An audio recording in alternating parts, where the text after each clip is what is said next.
بسم الله الرحمن الرحيم. الحمد لله الذي أنزل على عبده الكتاب ولم يجعل له عوجا قيما لينذر بأسا شديدا من لدنه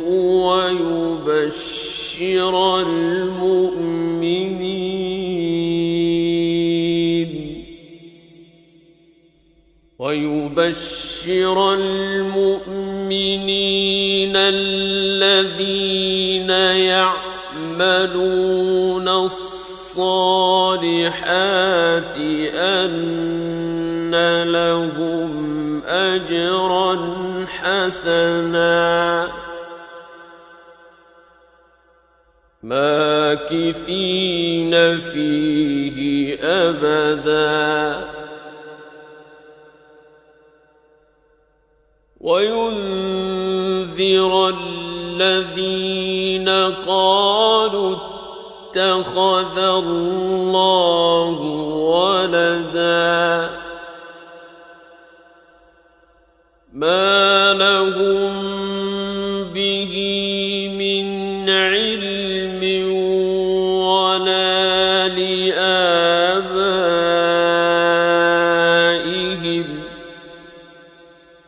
كبرت كلمة تخرج من أفواههم إن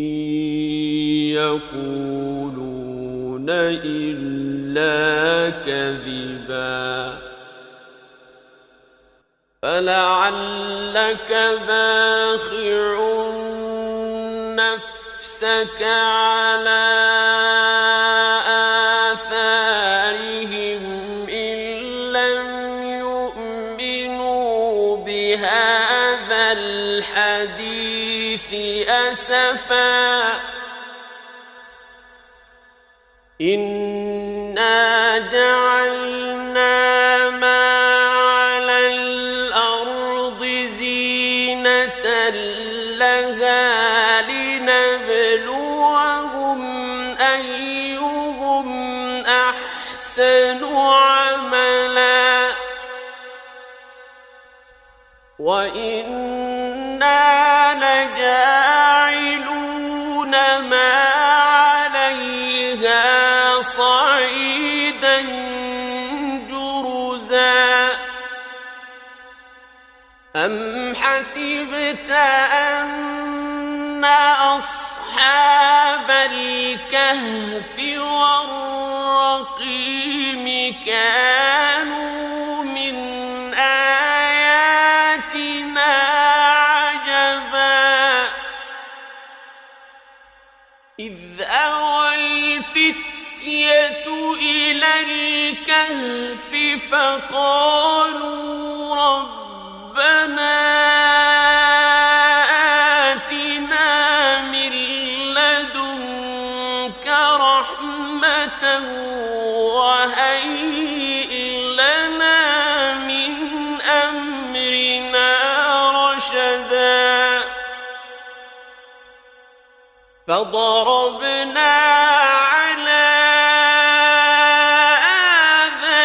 آذانهم في الكهف سنين عددا ثم بعثناهم لنعلم أي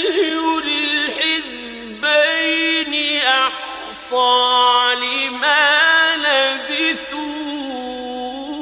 أمدا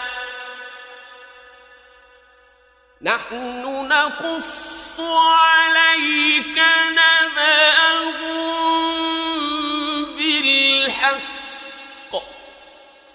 إنهم فتية آمنوا بربهم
الكهف ينشر لكم ربكم من رحمته فأووا إلى الكهف ينشر لكم ربكم من رحمته ويهيئ لكم من أمركم مرفقا وترى الشمس إذا طلعت تزاور عن كهفهم ذات اليمين وإذا غربت تقرضهم ذات الشمال وهم في فجوة منه ذلك من آيات الله من يهد الله فهو المهتد ومن يضلل فلن تجد له وليا مرشدا وتحسبهم أيقاظا وهم رقود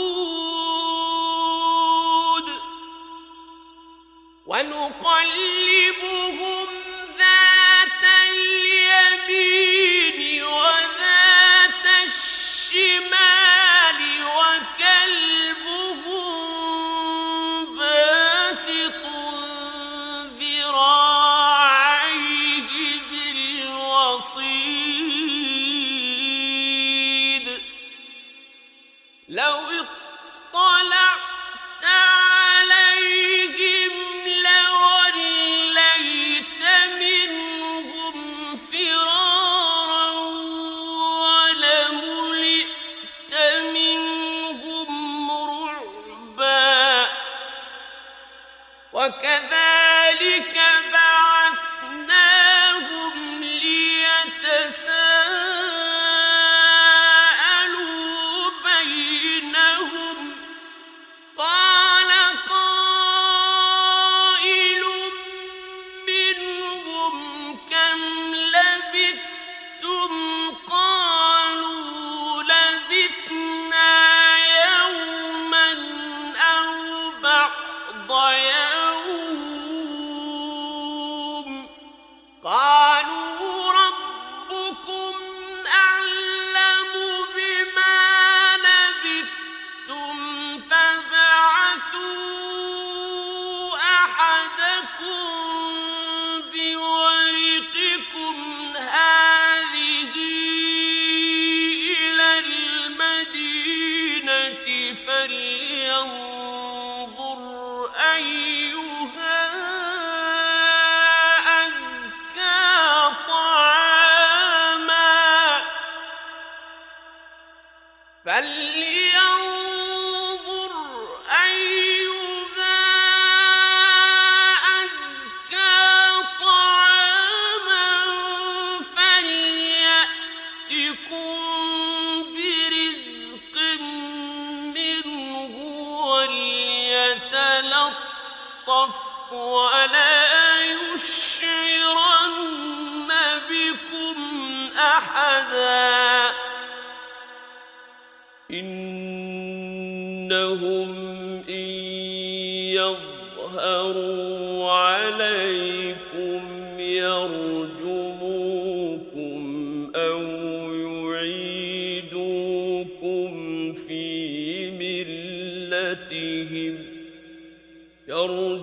يرجموكم أو يعيدوكم في ملتهم ولن تفلحوا إذا أبدا وكذلك أعثرنا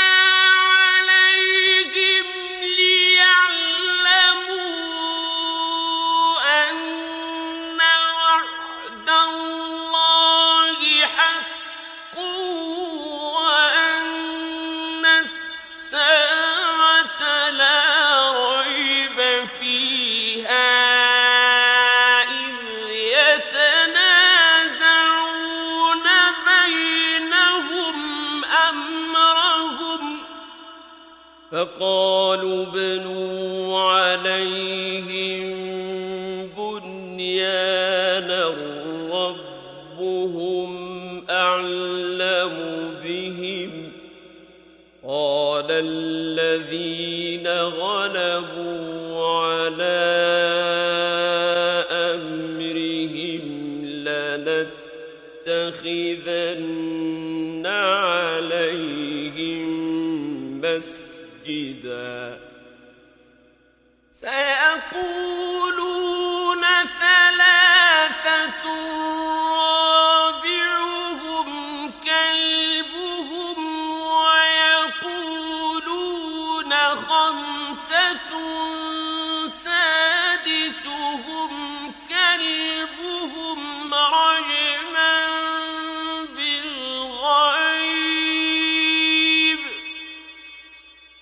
رجما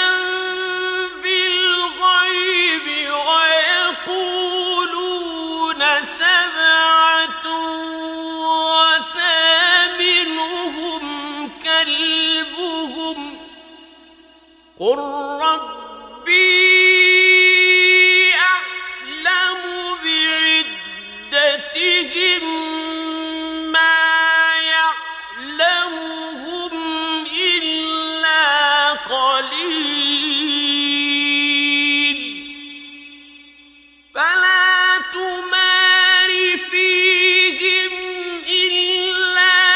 مراء ظاهرا ولا تستفت فيهم منهم أحدا ولا تقولن لشيء إني فاعل ذلك غدا إلا أن يشاء الله واذكر ربك إذا نسيت وقل عسى أن يهديني ربي لأقرب من هذا رشدا ولبثوا في كهفهم 300 سنين وازدادوا 9 قل الله أعلم بما لبثوا له غيب السماوات والأرض أبصر به وأسمع ما لهم من دونه من ولي ولا يشرك في حكمه أحدا واتل ما أوحي إليك من كتاب ربك لا مبدل لكلماته ولن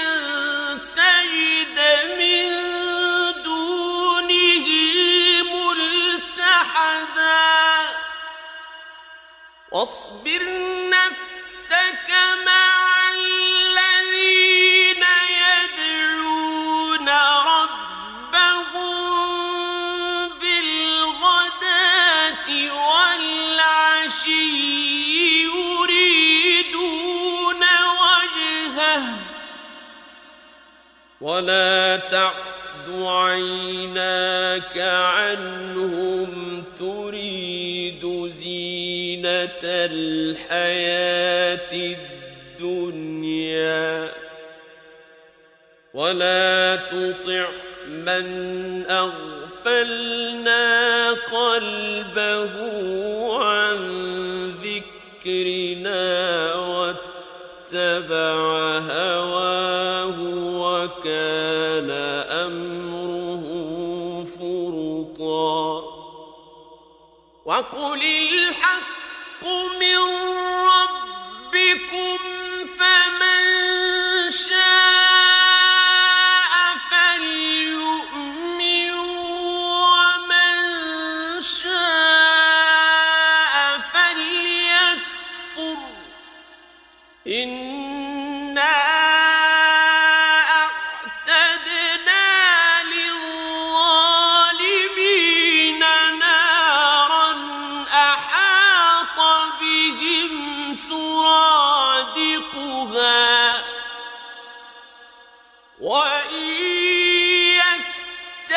يستغيثوا يغاثوا بماء كالمهل يشوي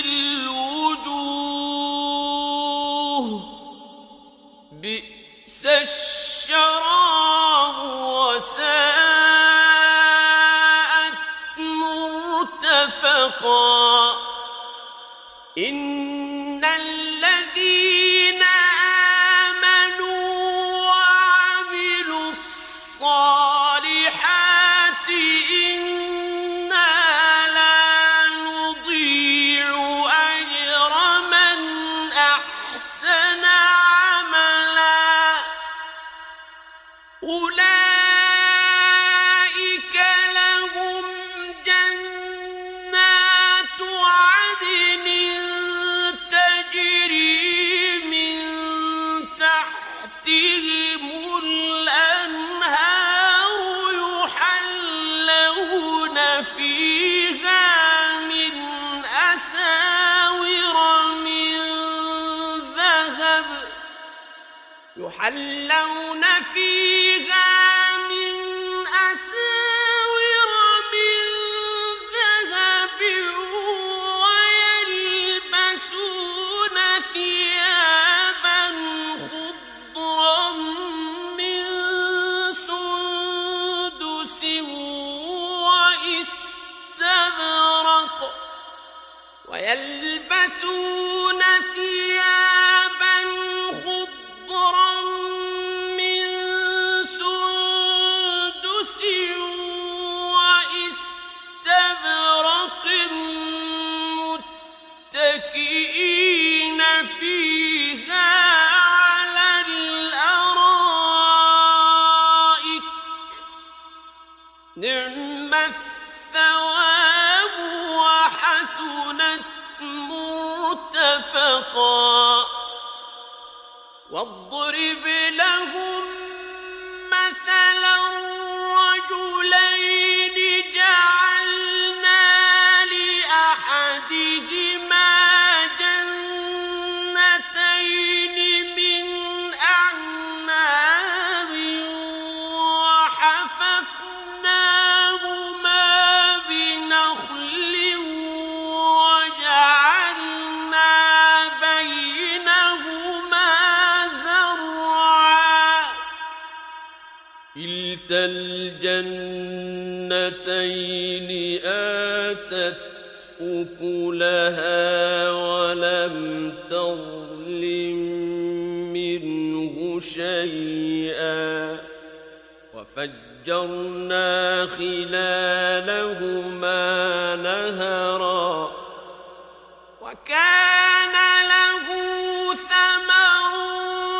فقال لصاحبه وهو يحاوره أنا أكثر منك مالا وأعز نفرا ودخل جنته وهو ظالم لنفسه قال ما أظن أن تبيد هذه.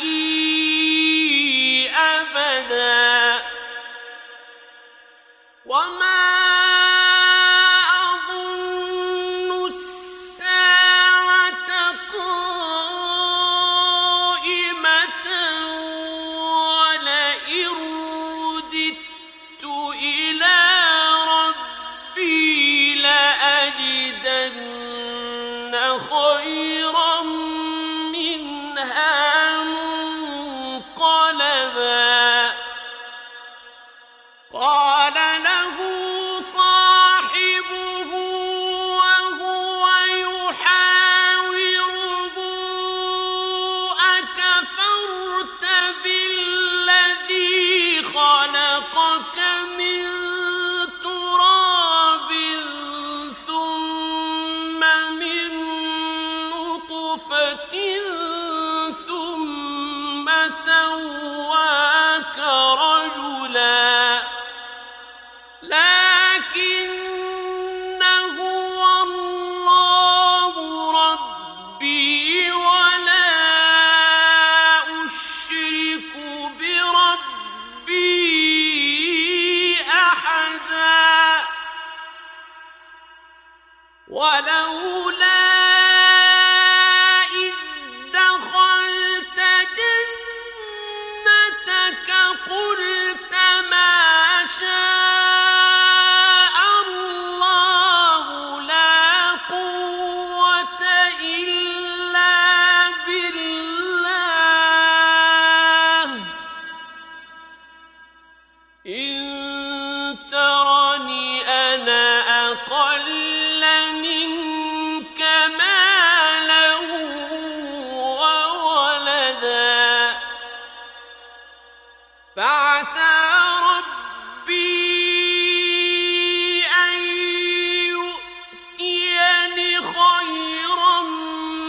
من جنتك ويرسل عليها حسبانا من السماء فتصبح صعيدا زلقا أو يصبح ماؤها غورا فلن تستطيع له طلبا وأحيط بثمره فأصبح يقلب كفيه على ما أنفق فيها وهي خاوية على عروشها فأصبح يقلب كفيه على ما أنفق فيها وهي خاوية على عروشها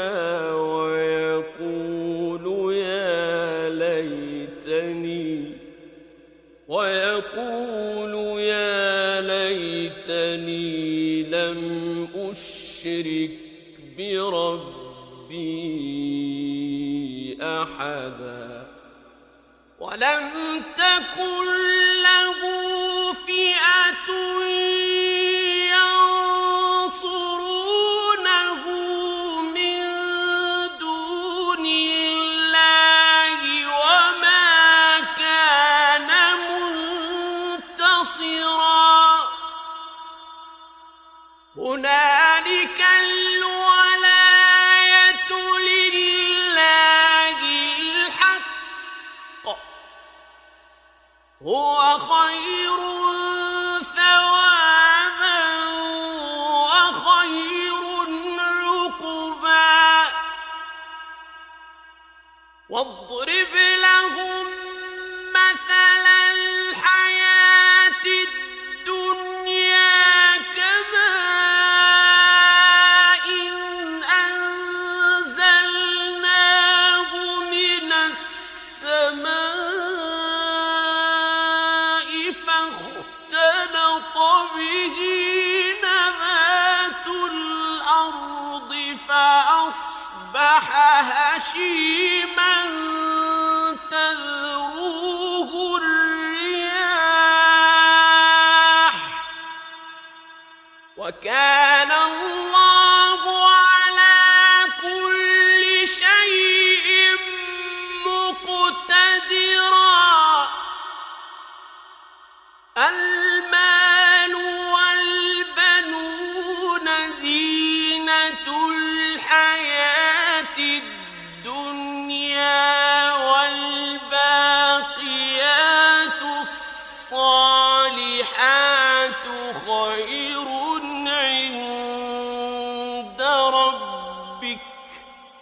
والباقيات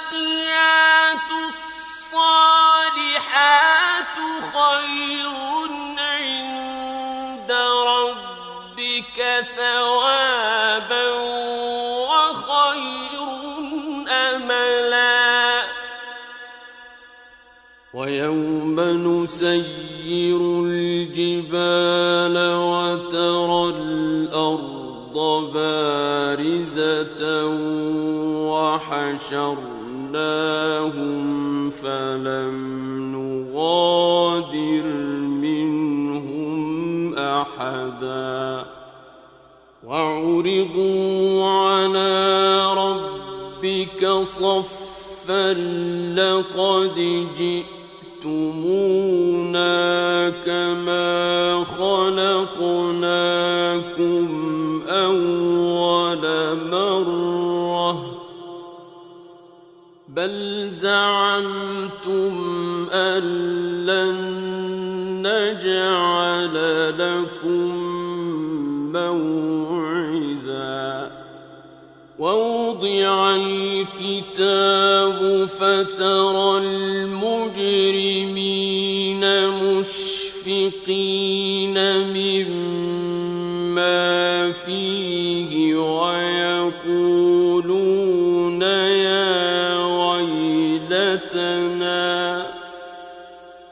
ويقولون يا ويلتنا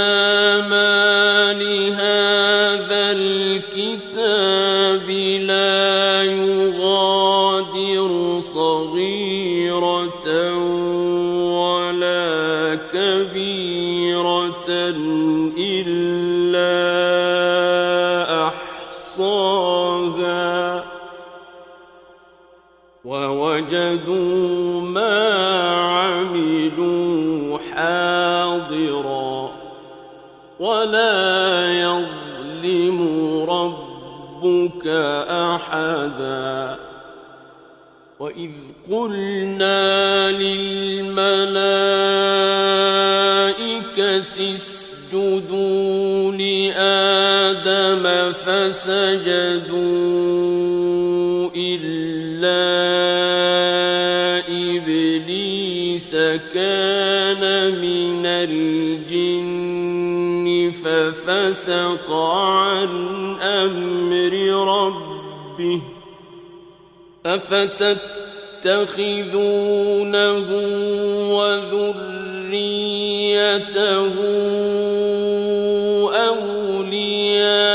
أولياء من دوني وهم لكم عدو بئس للظالمين بدلا ما أشهدتهم خلق السماوات والأرض ولا خلق أنفسهم وما كنت متخذ المضلين عضدا ويوم يقول نادوا شركائي الذين زعمتم فدعوهم فلم يستجيبوا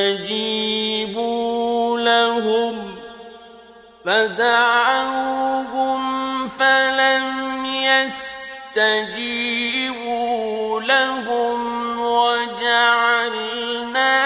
بينهم موبقا ورأى المجرمون النار فظنوا أنهم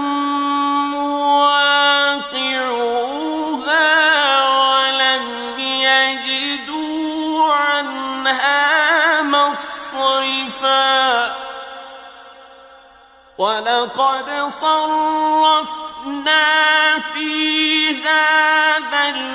القرآن للناس الناس من كل مثل وكان الإنسان أكثر شيء جدلا وما منع الناس أن يؤمنوا إذ جاءهم الهدى ويستغفروا ربهم إلا أن تأتيهم سنة الأولين إلا أن تأتيهم سنة الأولين أو يأتيهم العذاب قبلا وما نرسل المرسلين إلا مبشرين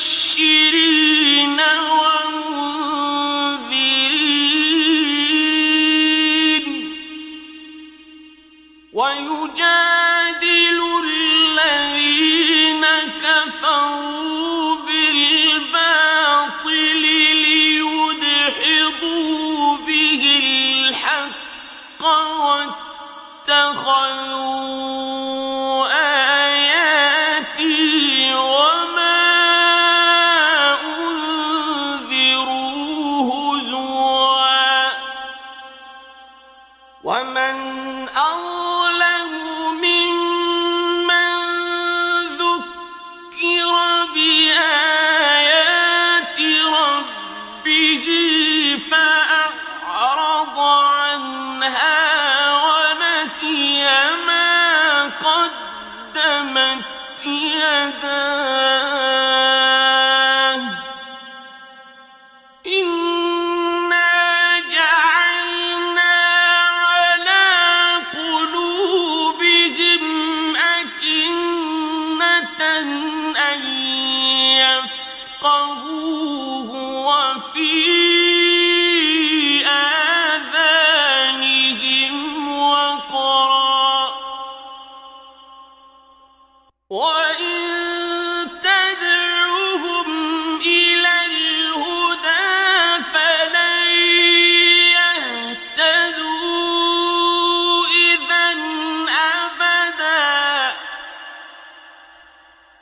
وربك الغفور ذو الرحمة لو يؤاخذهم بما كسبوا لعجل لهم العذاب بل لهم موعد لن يجدوا من دونه موئلا وتلك القرى أهلكناهم لما ظلموا وجعلنا لمهلكهم موعدا وإذ قال موسى لفتاه لا أبرح حتى أبلغ مجمع البحرين أو أمضي حقبا فلما بلغا مجمع بينهما نسيا حوتهما فاتخذ سبيله في البحر سربا فلما جاوزا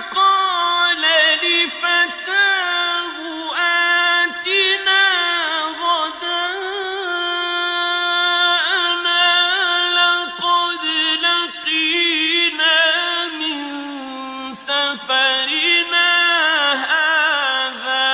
نصبا قال أرأيت إذ أوينا إلى الصخرة فإني نسيت الحوت وما أنسانيه إلا الشيطان أن أذكره واتخذ سبيله في البحر عجبا قال ذلك ما كنا نبغ فارتدا على آثارهما قصصا فوجدا عبدا من عبادنا آتيناه رحمة من عندنا وعلمناه من لدنا علما قال له موسى هل أتبعك على أن تعلمني مما علمت رشدا قال إنك لن تستطيع معي صبرا وكيف تصبر على ما لم تحط به خبرا قال ستجدني إن شاء الله صابرا ولا أعصي لك أمرا قال فإن اتبعتني فلا تسألني عن شيء حتى أحدث لك منه ذكرا فانطلقا حتى إذا ركبا في السفينة خرقها قال أخرقتها لتغرق أهلها لقد جئت شيئا إمرا قال ألم أقل إنك لن تستطيع معي صبرا قال لا تؤاخذني بما نسيت ولا ترهقني من أمري عسرا فانطلقا حتى إذا لقيا غلاما فقتله قال أقتلت نفسا زكية بغير نفس لقد جئت شيئا نكرا قال ألم أقل لك إنك لن تستطيع تستطيع معي صبرا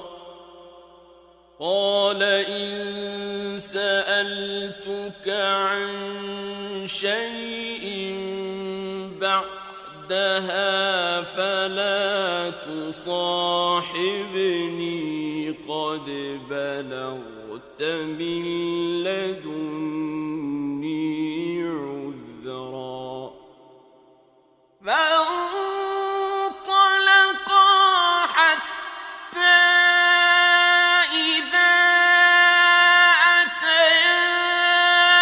أهل قرية استطعما أهلها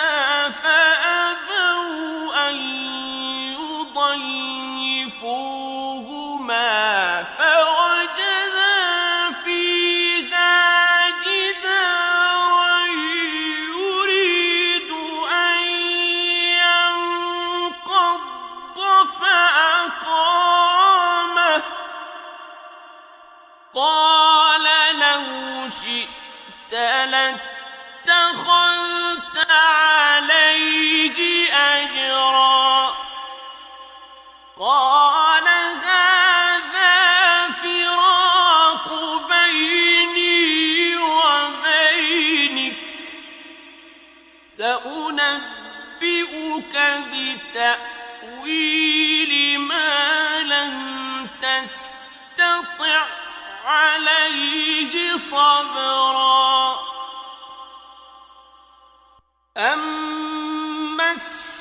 السفينة فكانت لمساكين يعملون في البحر فأردت أن أعيبها وكان وراءهم ملك يأخذ كل سفينة غصبا وأما الغلام فكان أبواه مؤمنين فخشينا أن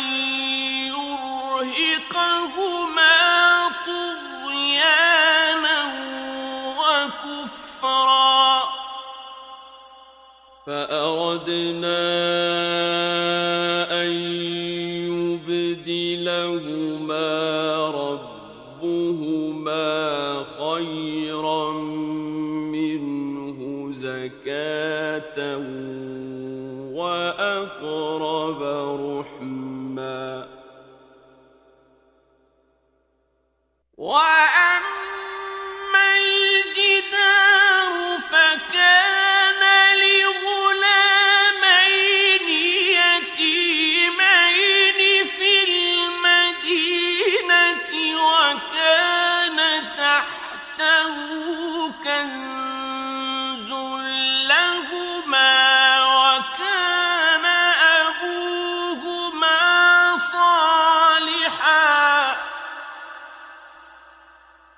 وكان أبوهما صالحا فأراد ربك أن يبلغا أشدهما ويستخرجا كنزهما رحمة من ربك وما فعلته عن أمري ذلك تأويل ما لم تستطع عليه صبرا ويسألونك عن ذي القرنين قل سأتلو عليكم منه ذكرا إنا مكنا له في وآتيناه من كل شيء سببا فأتبع سببا حتى إذا بلغ مغرب الشمس وجدها تغرب في عين حمئة ووجد عندها قوما قلنا يا ذا القرنين إما أن تعذب وإما أن تتخذ فيهم حسنا قال أما من ظلم فسوف نعذبه ثم يرد إلى ربه فيعذبه عذابا نكرا وأما من آمن وعمل صالحا فله جزاء الحسنى وسنقول له من أمرنا يسرا ثم أتبع سببا حتى إذا بلغ مطلع الشمس وجدها تطلع على قوم لم نجعل لهم من دونها سترا كذلك وقد أحطنا بما لديه خبرا ثم أتبع سببا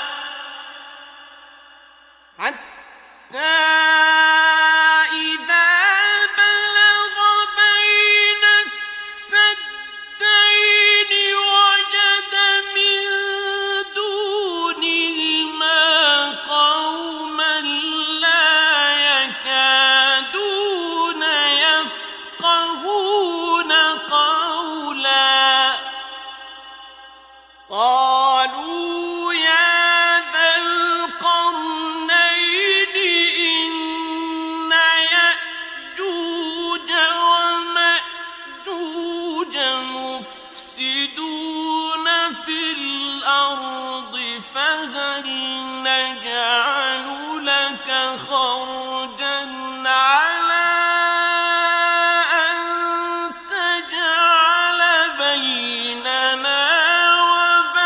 وبينهم سدا قال ما مكني فيه ربي خير فأعينوني بقوة أجعل بينكم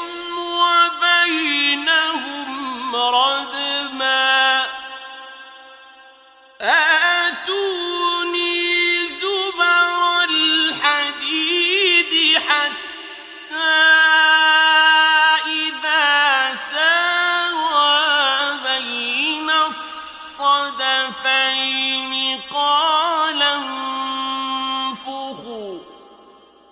حتى إذا ساوى بين الصدفين قال انفخوا حتى إذا جعله نارا قال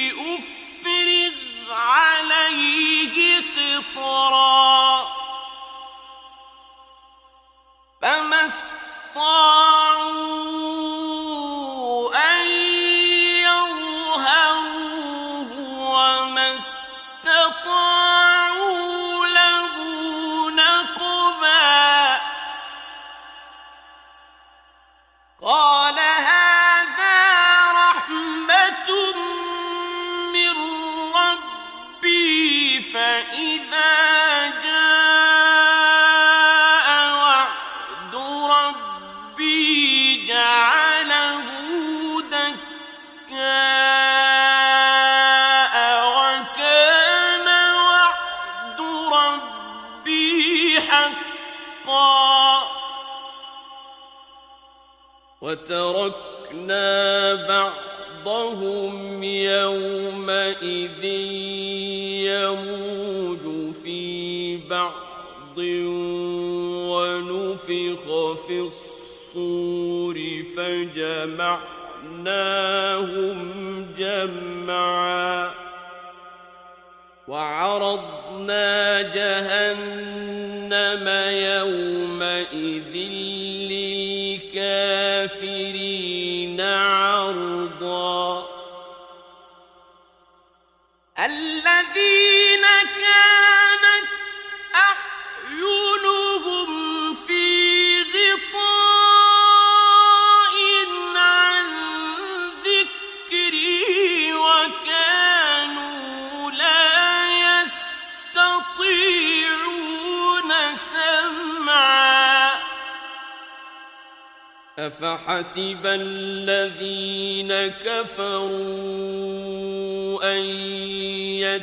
يتخذوا عبادي من دوني أولياء إنا أعتدنا جهنم للكافرين نزلا قل هل ننبئكم بالأخسرين أعمالا الذين ضل سعيهم في الحياة الدنيا وهم يحسبون أنهم يحسنون صنعا أولئك الذين كفروا بآيات ربهم ولقائه فحبطت أعمالهم فلا نقيم لهم يوم القيامة وزنا ذلك جزاؤهم جهنم بما كفروا واتخذوا آياتي ورسلي هزوا إن الذين آمنوا وعملوا الصالحات كانت لهم جنات الفردوس نزلا خالدين فيها لا يبغون عنها حولا قل لو كان البحر مدادا لكلمات ربي لنفد البحر قبل أن تنفد كلمات ربي لنفد البحر قبل أن تنفد كلمات ربي ولو جئنا بمثله مددا قل إنما أنا بشر مثلكم يوحى إلي أنما إلهكم إله واحد فمن كان يرجو لقاء ربه فليعمل عملا صالحا يشرك بعبادة ربه أحدا